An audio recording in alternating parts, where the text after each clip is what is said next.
হেদায়েতটা ভিন্ন জিনিস। হেদায়েত হচ্ছে আপনি আগে অন্যায়ের পথে ছিলেন, এখন আপনি ভালোবেসে, আপনি এখন দিনের পথে চলে এসেছেন, ভালোবেসে, পরম ভালোবাসার মাধ্যমে।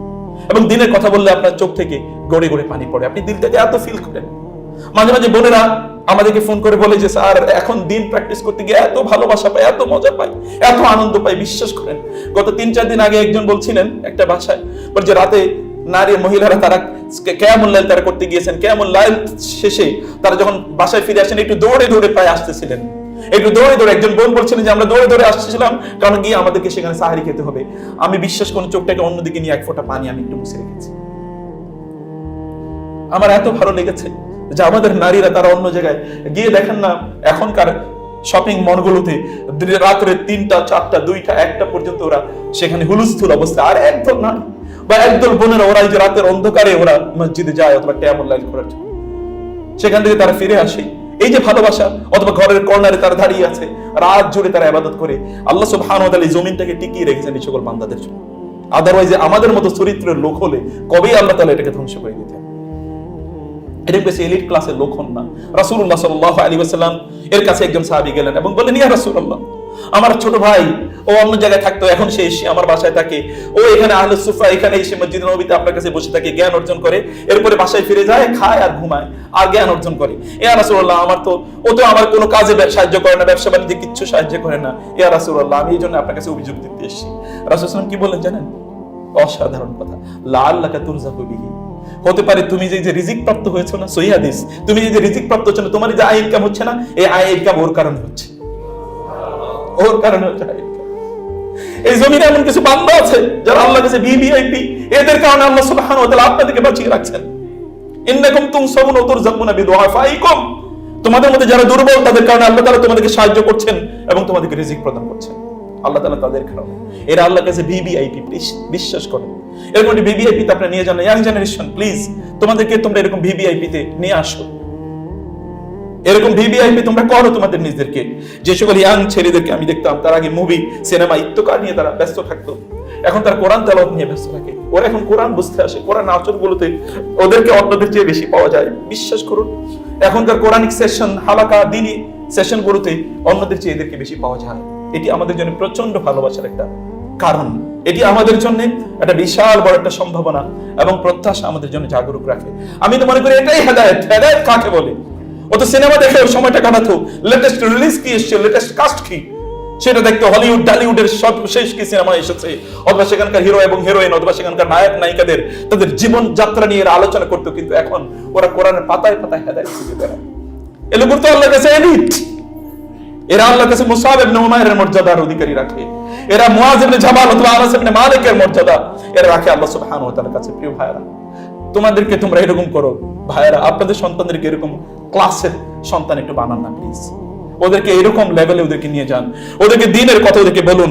যারা আগে ফষ্টি নষ্টি করে তথাকথিত ফ্লায়ারটেশন, অবৈধ হারাম রিলেশনের মধ্যে তাদের সময়গুলো কাটাতো, এখন সে বলে দিয়েছে তোমার সাথে আমার হারাম রিলেশন আর রাখা হবে না, সিমটাকে বদল করে ফেলেছে, তার হয়তো ফেসবুকের নাম্বার, সে ফেসবুকের আইডিটাকে ব্লক করে দিয়েছে অথবা ডিলিট করে দিয়েছে, সকল কন্টাক্ট ডিলিট করে দিয়েছে। এখন ও আল্লাহর সাথে সম্পর্ক, আল্লাহর সাথে ভালোবাসা তৈরি করেছে, আল্লাহর রাসূলের সাথে ভালোবাসা তৈরি করেছে। এদেরকে দেখেই তো প্রাউড হওয়া দরকার, এদেরকে দেখে তো আপনার প্রাউড ফিল করা দরকার। আপনার ছাত্র, আপনার ছেলে, আপনার মেয়ে ইউনিভার্সিটিতে পড়তেছে, অন্যের হাত ধরে ধরে রাত কাটায়, দিনের বেলা ওরা রোজা রেখেছে, রাতের বেলা ইউনিভার্সিটির বিশাল বড় মাঠে একসাথে ওই ছেলের মেয়েরা একসাথে বসে বসে ইফতার করছে। আপনাদের মুসলমানদের ইসলামের জন্য মুসলমান হিসেবে আপনার লজ্জা পাওয়া উচিত। আপনার যদি সামান্যতম আইডেন্টিটি থাকে, আপনার যদি আত্ম অভিমান থাকে, আত্মমর্যাদা থাকে, সেলফ যদি আপনার আইডেন্টিটি এর কোন কনসিয়াসনেস থাকে, তাহলে আপনার লজ্জা পাওয়া উচিত ছিল। কিন্তু এটা তো লজ্জা না, আপনি বরং এটাতে আপনি গর্ব ফিল করেন, আনন্দ ফিল করেন। এখন তো তথাকথিত এলিট যারা, তাদের ছেলেরা এবং মেয়েরা অন্য কোন ছেলে মেয়েদেরকে তাদের বাসায় নিয়ে আসে, 3-4 দিন রাখে, 5-7 দিন রাখে, এরপর আরেকজনকে নিয়ে আসে, এরপর আরেকদিনকে নিয়ে আরেকজনকে নিয়ে আসে, টেস্ট করে কাকে নিয়ে এসে পরবর্তীতে জীবন যাপন করতে পারবে। টেস্ট আর শেষ হয় না। আর এই সকল মুসলমানরা এরকম অনেক বৃদ্ধদেরকে আমি জানি এবং জেনে বলছি। গত পরশু আমি এরকম এক বৃদ্ধের ব্যাপারে আলোচনা শুনে আসলাম। তিনি মসজিদে গিয়ে বসে থাকেন, ইতিকাফ করেছেন, কিন্তু তার মেয়ে অলরেডি 7-8 জনকেই রামাদানি বাসায় নিয়ে এসে রাত কাটিয়েছে। এরকম সমাজ এই বাংলাদেশ। তথাকথিত আপনারা যারা এলিটদেরকে বলেন, এই এলিটদের স্ট্যাটাস হলো এরকম। আল্লাহর কাছে এলিট আর এই দুনিয়ার এলিট, দুনিয়ার এটা শয়তানের কাণ্ড কারখানা। রাসূলুল্লাহ সাল্লাল্লাহু আলাইহি ওয়াসাল্লাম এটাকে বলেছেন হুলওয়াতুন খাদারা, রাসূলুল্লাহ সাল্লাল্লাহু আলাইহি ওয়াসাল্লাম বললেন আদ-দুনিয়া মালউনুন মালউনুন কুল্লু মা ফিহা, এই দুনিয়া তো লানতপ্রাপ্ত, গজবপ্রাপ্ত, এই দুনিয়াতে গজবপ্রাপ্ত, লানতপ্রাপ্ত। তার জন্য আপনার এত আকাঙ্ক্ষা অথবা এত আশা, এটার মাধ্যমে আপনি এলিট এটা স্ট্যাটাস করছেন, কে কত লাল পানি খেতে পারে, কে কত নাইট ক্লাবে গিয়ে রাত কাটাতে পারে, অথবা কে কত হারাম ইনকাম করতে পারে, কে কত অহংকার বা গর্ব করতে পারে, কে কত জুলুম করতে পারে, কে কত খিস্তি খেউর এড়াতে পারে, অথবা কে কত গালিগালাজ করতে পারে, এগুলো হচ্ছে এখনকার স্ট্যাটাসের ইস্যু। লজ্জা পাওয়া উচিত আপনার মুসলমান হিসেবে, লজ্জা পাওয়া উচিত। কিন্তু বিপরীতে আমি যাদের কথা বলছি, এদের একটা চিন্তা করে দেখেন না, তাদের সময়গুলো কি তোমাদেরকে আমি এই গল্প এই জন্য বলছি, ইয়াং জেনারেশন আপনাদেরকে এই জন্য বলছি, আপনাদের সন্তানদেরকে এরকম বানান, তোমরা এরকম হয়ে যাও প্লিজ। যারা অবৈধ এই সকল তথাকথিত প্রণয় নিয়ে ব্যস্ত ছিলে, তাদেরকে এগুলো থেকে বের হয়ে আসা দরকার। এবং যারা বের হয়ে এসেছেন, আমি তাদেরকে সেলুট জানাই। এবং সত্যি বলছি, আমাকে এরকম বহু বহু যুবক এবং যুবতী আমাকে বলেছে, স্যার আমরা আগে এটা করতাম, আগে বুঝতে পারিনি, এখন এখান থেকে ফিরে আসার পর যে কি তৃপ্তি পাচ্ছি, যে শান্তি পাচ্ছি, এই শান্তির কোনো তুলনা নাই, কাউকে বোঝাতে পারবো না এই শান্তি কত। আল্লাহ সুবহানাহু ওয়া তাআলা, রাসূলুল্লাহ সাল্লাল্লাহু আলাইহি ওয়াসাল্লাম তিনি বারবার বলতেন, আল্লাহুম্মা ইয়া মুকাল্লিবাল কুলুব সাব্বিত কলবি আলা দীনিক, হে আল্লাহ অন্তরকে পরিবর্তনকারী, আমার অন্তরকে তোমার দ্বীনের উপর প্রতিষ্ঠিত রেখো। সাহাবায়ে কেরামরা বলতেন, ইয়া রাসূলুল্লাহ হাল তাখাফু আলাইনা ওয়া নাহনু নুমিনু বিকা ওয়া বিমা জিতা বিহি, ইয়া রাসূলুল্লাহ আপনি আমাদের ব্যাপারে ভয় করছেন, আপনার প্রতি ঈমান এনেছি, আপনি জানিয়ে এসেছেন সেই ওহীর প্রতি, কোরআনের প্রতি আমরা ঈমান এনেছি, শরীয়তের প্রতি ঈমান এনেছি, আপনি কি আমাদেরকে ব্যাপারে ভয় পান? রাসূলুল্লাহ বললেন, নাম আমি ভয় পাই। ফাইন্না কলবা বাইনা ইসবাইন মিন আসাবির রহমান ইউকাল্লিবুহু কাইফা ইয়াশা, কারণ মানুষের অন্তরটা আল্লাহ সুবহানাহু ওয়া তাআলা দুই আঙ্গুলের মধ্যখানে, আল্লাহ তাআলা যেমনি ইচ্ছা তেমনি এই আঙ্গুলগুলোকে তিনি এই কলবকে তিনি পরিবর্তন করেন।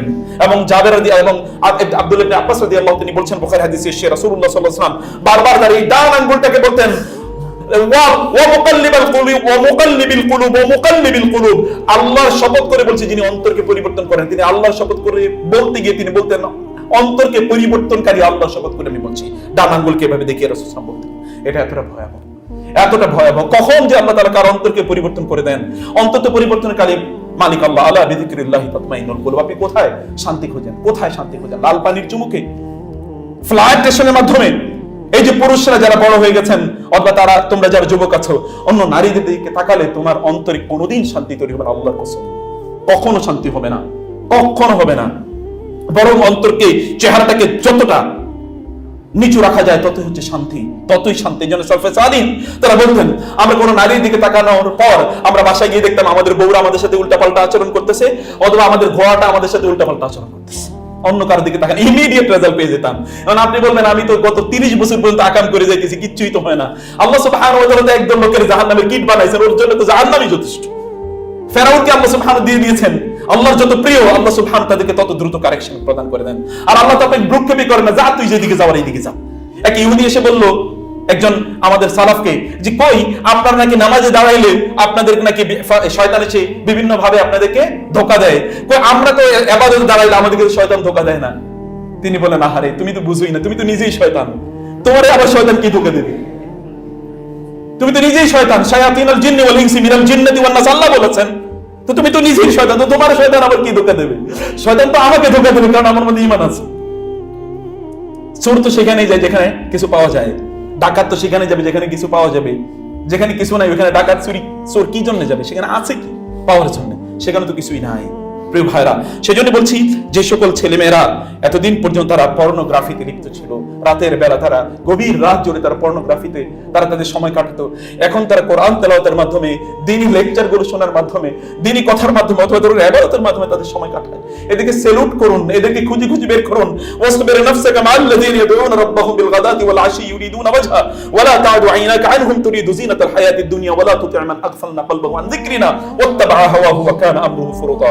রাসূলুল্লাহ সাল্লাল্লাহু আলাইহি ওয়াসাল্লাম এর কাছে কোরআনে আয়াতটি নাযিল হলো কোন প্রেক্ষাপটে তার আলোচনা করতে গিয়ে আনাস রাদিয়াল্লাহু তাআলা তিনি বললেন যে আল মুআল্লাফুনা কুলুবুহুম, এর মধ্যে ওয়াইনা এবং আল আকরা বিন হাবিস তার রাসূলের কাছে এসে বলেন, ইয়া রাসূলুল্লাহ লাউ জালাসতা ফি সদরিল মসজিদি, আপনি যদি মসজিদের মধ্যখানে বসতেন, ওয়া নাফাইতা আন্না হাউলাই, আপনি যদি এদেরকে আমাদের কাছ থেকে একটু দূরে রাখতেন, এই যে এরা সুহাইব এবং আম্মার অথবা ধরুন বেলাল এবং অন্যান্য যারা আছে তাদেরকে যদি একটু দূরে রাখতেন, অথবা সালমান আল ফারিসি এদেরকে যদি একটু দূরে রাখতেন, তাহলে আমরা একটু আপনার সাথে একটু কথাবার্তা বলতে পারতাম।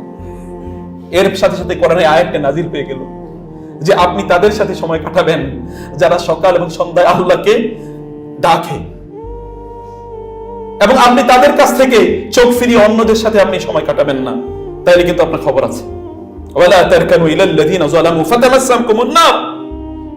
রাসূলুল্লাহ সাল্লাল্লাহু আলাইহি ওয়াসাল্লামকে আল্লাহ তাআলা বললেন এবং মুসলিম উম্মাহকে আল্লাহ তাআলা বললেন, যারা জুলুম করে তাদের সাথে সামান্য একটু, তাদের প্রতি একটু মাইল হয়ে যাবে না। মাইল মানে হচ্ছে একটু, তার প্রতি সামান্য 1000 ভাগের 1,00,000 ভাগের এক ভাগ একটু দুর্বলতা তার প্রতি, একবার তার দিকে একটু তাকালেন একটু ভালোবাসার দৃষ্টিতে, অথবা ধরুন আপনি এটাকে এমনি তাকালেন, আপনার মধ্যে কোনো ধরনের খারাপ অনুভূতি নাই, আপনার খারাপ লাগা নাই, এমনি তাকালেন, আপনি সর্ট অফ কনফার্মেশন অথবা অ্যাপ্রুভাল, আপনার এটা নিয়ে কোনো রিজেকশনও নাই অথবা কোনো অ্যাপ্রুভালও নাই, কোনো কিছু নেই, এমনি তাকালেন, আপনি এমনি তার দিকে একটু মাইল হয়ে গেলেন, তাকে একটু সাপোর্ট করবেন এরকম একটা ভাব, আচ্ছা ঠিক আছে তাকে মাফ করবেন, আচ্ছা ঠিক আছে তার থাকুক, আমারটা আমি থাকি, এইরকম ভাবও যদি আপনি করেন, ফাতামাসসাকুমুন নার, তাহলে জাহান্নাম ছাড়া কোনো উপায় নাই। তার রাসূলকে আল্লাহ বলছেন এবং মুমিনদেরকে আল্লাহ তাআলা বলছেন। আর আপনারা তো জালেমদের পক্ষে সব, নিজে তো জুলুমের বিশাল বড় কাজ করে থাকেন, আর যারা জুলুম করে তাদের জন্য যত ধরনের কাজ আছে, যত ধরনের সুযোগ আছে, সকল সুযোগ আপনার তৈরি করে দেন। এটা বাসার বাড়িতে, বাইরে, ঘরে, everywhere this is the situation.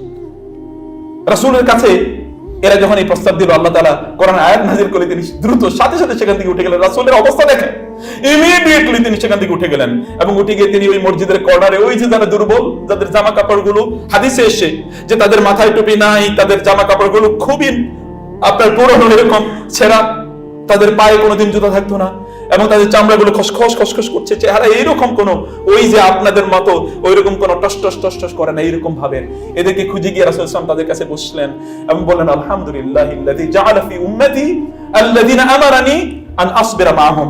আমি সেই রবের প্রশংসা করছি যিনি আমার উম্মার মধ্যে এমন কিছু লোক রেখেছেন যাদের সাথে সময় কাটানোর জন্য তিনি আমাকে নির্দেশ প্রদান করেছেন। এরা হচ্ছে আল্লাহর কাছে ভিআইপি। আল্লাহর কাছে আপনি কারে ভিআইপি মনে করেন? আল্লাহর কাছে এমন কিছু ভিআইপি আছে যাদেরকে কেউ কোনোদিন, তারা কোথাও না গেলে কেউ তাদের ব্যাপারে জিজ্ঞাসাবাদ করে না, এবং তারা কোথাও গেলে কেউ তাকে জিজ্ঞাসা করে না, না গেলেও জিজ্ঞেস করে না, গেলেও জিজ্ঞেস করে না। কিন্তু এরা আল্লাহর কাছে এরকম ভিআইপি। এরা যদি কোনোদিন আল্লাহর কাছে হাত তুলে কখনো কোনো কিছু বলে, তখন আল্লাহ সুবহানাহু ওয়া তাআলার এটা একটা প্রেস্টিজ ইস্যু হয়ে যায়। আমার এই বান্দা আমার কাছে চাইছে, আর এটা হবে না, এটা কখনোই হতে পারে না, সাথে সাথে আল্লাহ তাআলা সেটা করে দেন। এইরকম কিছু ভিআইপি নিজেদেরকে বানাইতে পারেন না। কবে এরকম ভিআইপি হবেন? দুনিয়ার দৃষ্টিতে, দুনিয়ার কিলাবুদ দুনিয়া, the dogs of this worldly life, তাদের দৃষ্টিতে ভিআইপি হয়ে লাভ কি? যে ভিআইপি হতে হবে এই মহান স্রষ্টা যিনি সৃষ্টি করতে, তার দৃষ্টিতে, তার ফেরেশতাদের দৃষ্টিতে আপনাদেরকে ভিআইপি হওয়া দরকার। রাতের অন্ধকারে যারা পর্নোগ্রাফিতে, এখন তারা কোরআন তেলাওয়াত করে, এখন তারা সালাতে দাঁড়িয়ে যায়, এখন তারা ইসলামিক লেকচার শুনে, ইসলামের কথা তারা বলে, অথবা তারা ফজরের নামাজ আদায় করতে হবে, জন্য ওরা আগে ঘুমিয়ে যায়। ওদেরকে স্যালুট দেবেন না, কাদেরকে স্যালুট দেবেন? ফেরেশতারা তো ওদেরকে স্যালুট দেয়, ফেরেশতারা ওদেরকে প্রোটেকশন প্রদান করে। এদের মর্যাদা মহান আল্লাহ সুবহানাহু ওয়া তাআলার কাছে কি পরিমাণ! ওয়াশাবুন নাশা ফি ইবাদাতিল্লাহ।